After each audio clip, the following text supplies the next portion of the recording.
Bueno, buenas tardes, queridos amigos y compañeros. Hace un año y un día, no es una condena, que tuvimos con nosotros en este estrado a Ramón Fernández Palmerar.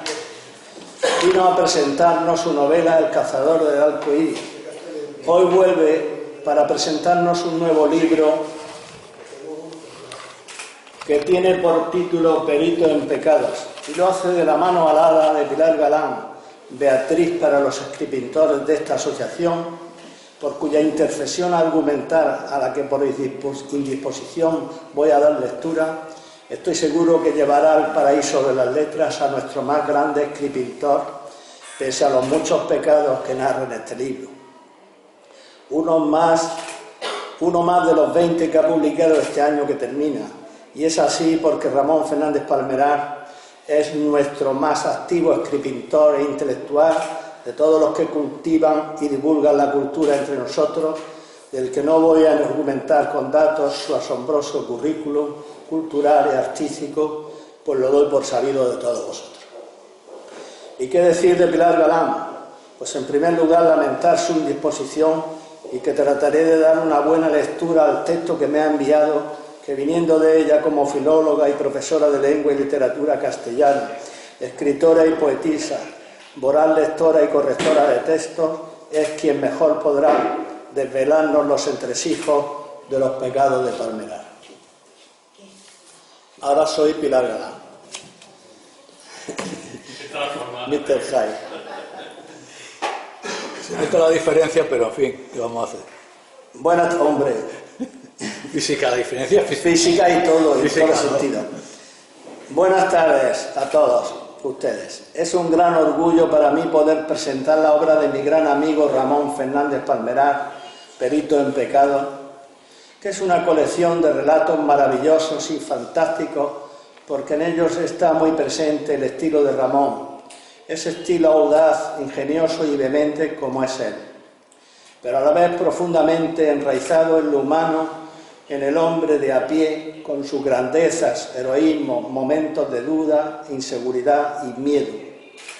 Este libro de relatos comienza con un prólogo o proemio, como lo titula Ramón, profundo conocedor del lenguaje y sus términos más precisos. Y él mismo se dirige al lector para pedirle que se convierta en un confidente de la historia narrada. Él pide ser leído desde el mismo lugar que él escribe, que es desde su corazón, y cuando lo hace su intención no es perseguir la fama o por vanidad, sino por una intención muy de ensalzar, que es abrir conciencias. Es lo que él crea ser un especialista. Y Ramón es un gran maestro en el arte de observar la vida, de mirar con estoicismo, porque no olvidemos que Ramón es un estoico en el más puro estilo de Séneca. Él siempre se mantiene sereno, firme y seguro en su verdad, y este punto de vista es lo que nos quiere transmitir, pero sin imposiciones. Creo que para denunciar y censurar situaciones equivocadas, la crítica más eficaz y valiosa es la ironía. Estos relatos me han maravillado, porque hoy en día que estamos sumidos en el mundo de las prisas, el relato corto es un reclamo para una sociedad acelerada. Yo he sido una apasionada del cuento, que es el origen del relato corto. No olvidemos que los sueños de los hombres los acunan con cuentos. Y el cuento es el origen del relato corto. Ya desde mi infancia quedaba prendada por las historias de los hermanos Grimm y de Christian Andersen.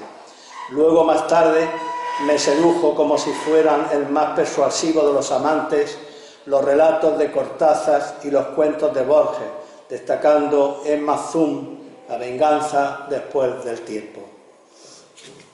Y así me ha ocurrido con los relatos de Ramón.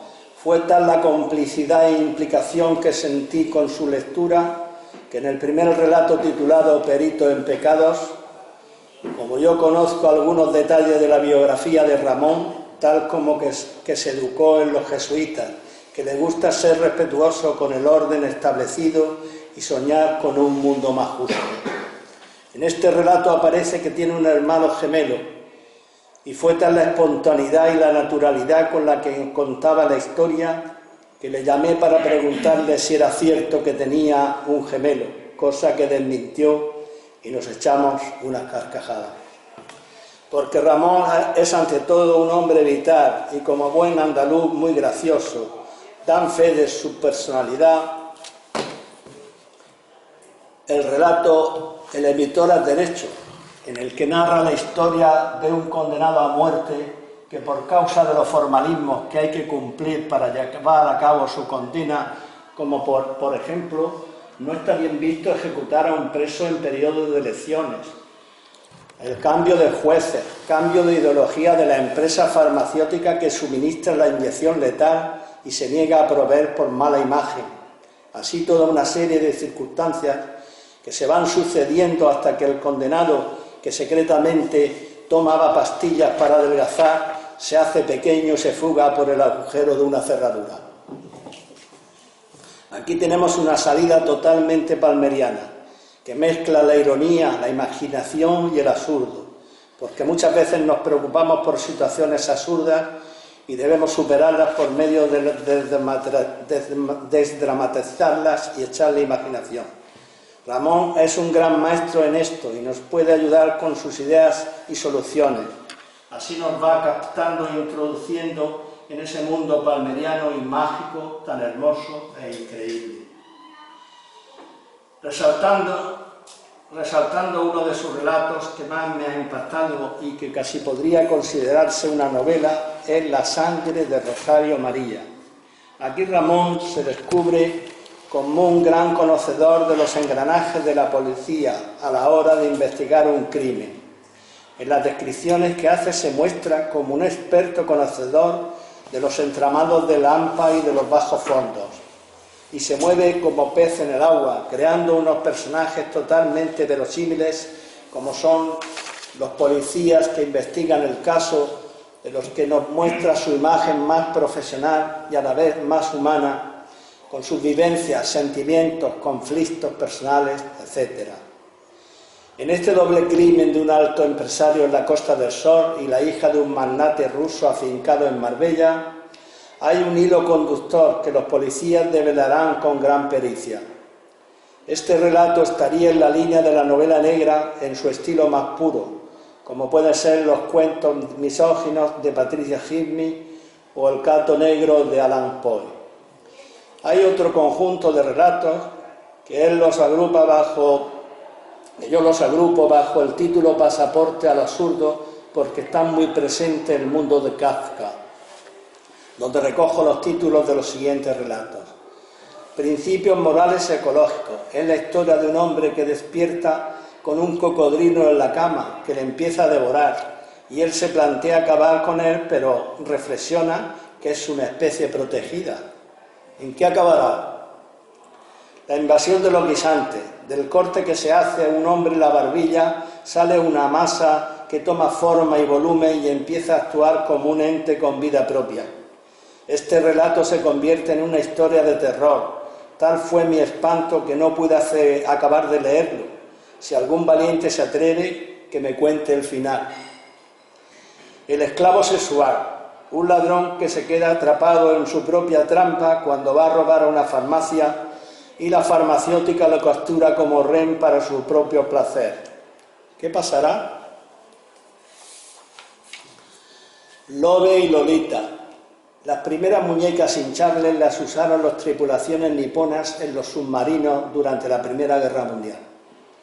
El ingeniero Lin Ya adquiere una bella muñeca, pero no sabe que cobra vida y se vuelve celosa cuando ve hinchar al ingeniero su lancha Zodiac.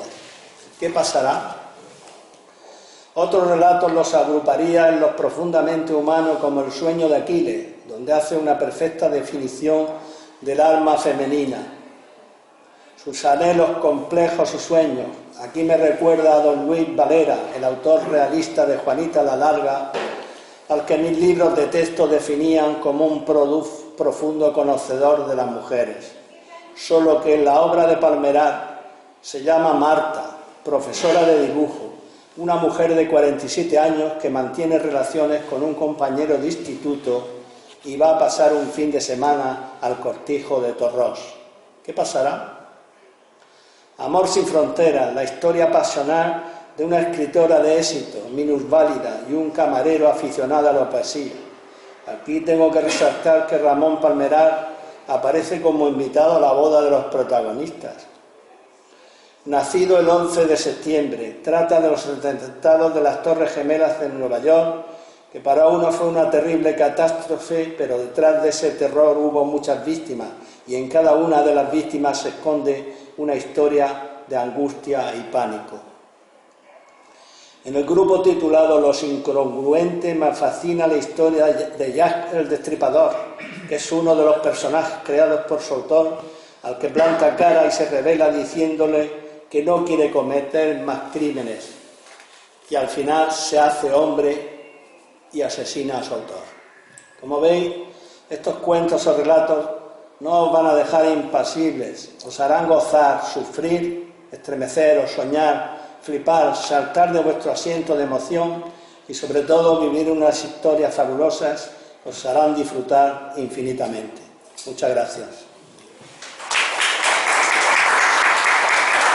A Pilar. No te doy un beso, pues yo le iba a dar a ella un beso. Pues dámelo, si ahora a ti quieres. te doy la mano, el beso no te lo voy a dar.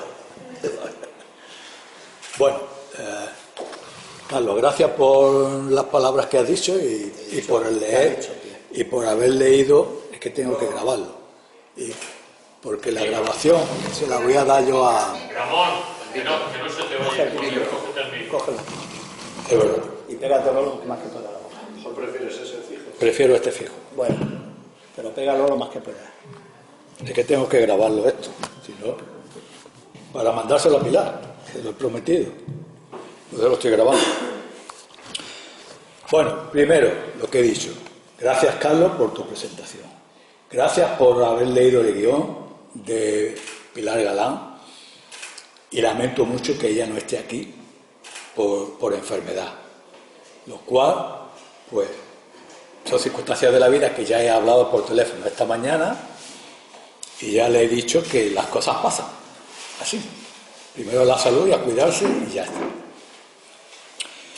Con respecto a lo que ha comentado ella, pues yo sobre el libro tendría poco que decir porque lo ha dicho prácticamente todo, porque ella es una técnico literaria, licenciada en Filología Románica y sabe muy bien de qué va la literatura, cómo sacarle a la literatura, a los escritos, sus entrañas. Eso es como un oficio, lo sabes o no lo sabes, y ella, tenemos la suerte de que lo sabe. Ella sabe muy bien diseccionar un libro como lo ha hecho contigo, como lo ha hecho con otros libros, y yo pues estoy contento de lo que has leído tú, que yo también lo había leído antes, pero en fin.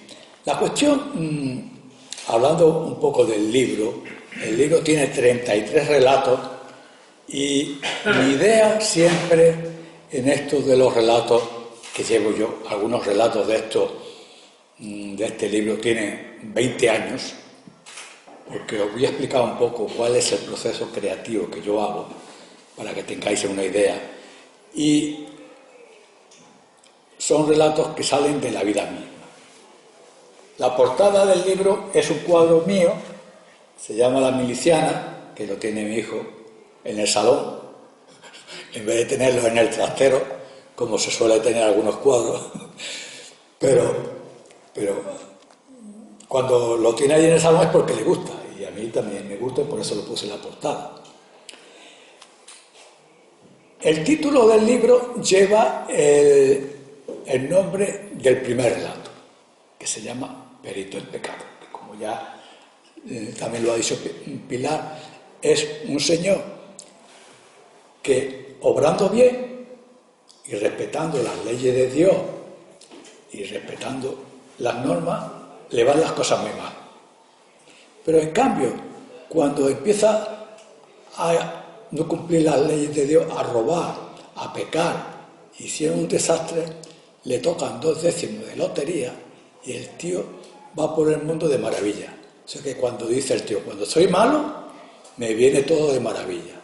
Pero comete un delito y tiene un hermano gemelo, que es el que habla, y a mí es curioso, no voy a develar los finales, no los voy a revelar porque a mí no me interesa.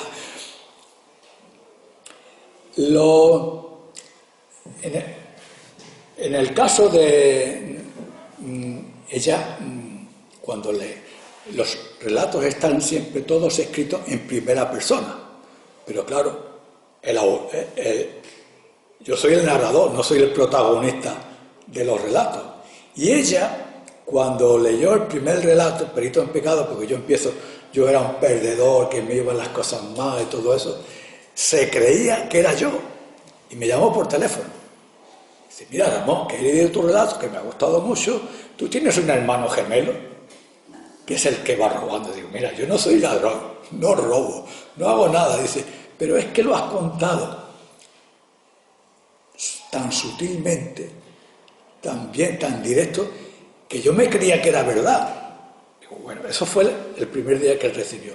Digo, mira, aquí hay 33 historias que todas empiezan yo soy y a mí me pasó y yo lo cuento, pero eso es un recurso literario que yo uso porque creo que le da mucha verosimilitud, mucha credibilidad al relato. Es como las novelas autobiográficas, como le pasa a Carlos con su historia del yo y con la loca y con lo otro, como empieza yo, pues nos creemos muchas veces. También es la novela autobiográfica, que es también la que se cuenta, y otra cosa también puede ser, se usa la primera persona como se podía usar la tercera, la cuarta o la segunda persona. O sea que no es un recurso literario. Por eso algunos que aparecen, hay criminales, hay un señor que el escritor le manda a cometer delitos. Mata a este, mata a lo otro, lo va escribiendo, ahora mata a fulano, ahora mata. Y el personaje llega un momento que se cabrea. Dice, estoy cansado de ser ya el autor de los delitos de tu mente. Pero el autor no le hace caso. Dice, no, tú sigues trabajando, que yo me dedico a escribir y tú eres el personaje. Y llega un momento que el personaje, ¿cómo lo monta? ¿Qué hace?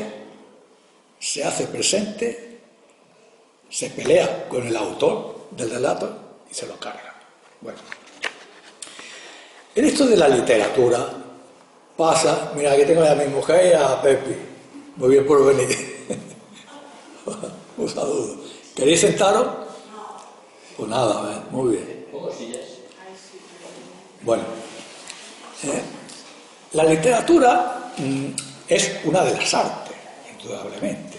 Lo que pasa es que para manejarla, pues hay que llevarla a extremos de trabajo. ¿Cómo se consigue esto? Pues yo he leído mucho. O sea, novelas me he leído. Y en este aspecto de los cuentos y de los relatos, pues yo he leído a Cortázar, he leído a Borges, he leído a los hispanoamericanos, he leído al Gabriel García Márquez. Por eso, en mi novela anterior, El cazador del arco iris, era una historia con realismo mágico, aunque era cierta, porque era la historia de mi padre, pero yo no la puedo contar como una historia pelada y mundana. Esto pasa lo mismo que en los periódicos, los sucesos. Muchos relatos que están aquí son sucesos que han pasado, yo los voy recortando, los voy guardando y con el tiempo los voy manejando. ¿Qué pasa en el periódico? En el periódico es un relato informativo de lo que ha pasado. En el pantano apareció una mujer, a las 4 llegó se llamaba JK, pam, informa de lo que ha pasado. Pero la literatura no informa de lo que ha pasado. La literatura usa el subterfugio del autor para que transmitirle al lector lo que él cree. Es decir, Esto es como un juego en la literatura, en los relatos es como un juego de ajedrez. Yo engaño al lector y yo personalmente me enfrento al lector y lo engaño. Y es un juego. Si el lector es inteligente y me puede superar, pero no me supera, porque yo siempre trato de acabo el relato de una forma absurda, intencionadamente, porque también yo copio de la realidad. Pero es que la realidad es superior a la ficción. Eso lo hemos visto estos días con lo del camión en Alemania, que han matado un montón de veces. Si yo escribo ese relato sin que haya pasado, me dirán, Ramón, es que está loco, perdido. ¿Cómo un camión se le va a meter a una feria y allí va a matar a un montón de gente? Este está chalado. Pues no. ¿Os dais cuenta? La realidad, la guerra, es superior a la ficción. Entonces, ¿qué hace el escritor? El escritor coge esos materiales y yo lo uso, todas las historias las uso como, soy pintor, como una materia plástica, ¿no?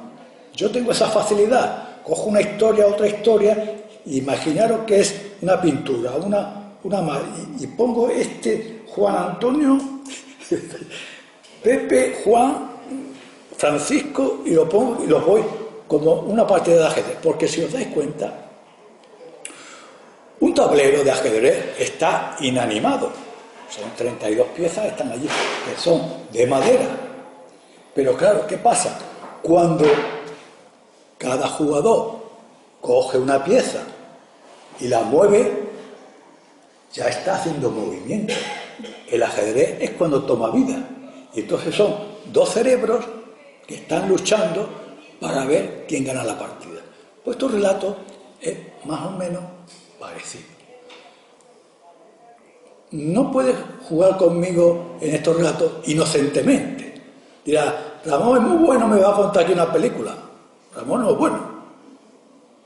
Ramón va a engañar al lector. Si el lector es capaz de superar y de adivinar qué pasa, me alegro. ¿Por qué? Esto es ya la técnica de Cortázar y toda esta gente, porque está prohibido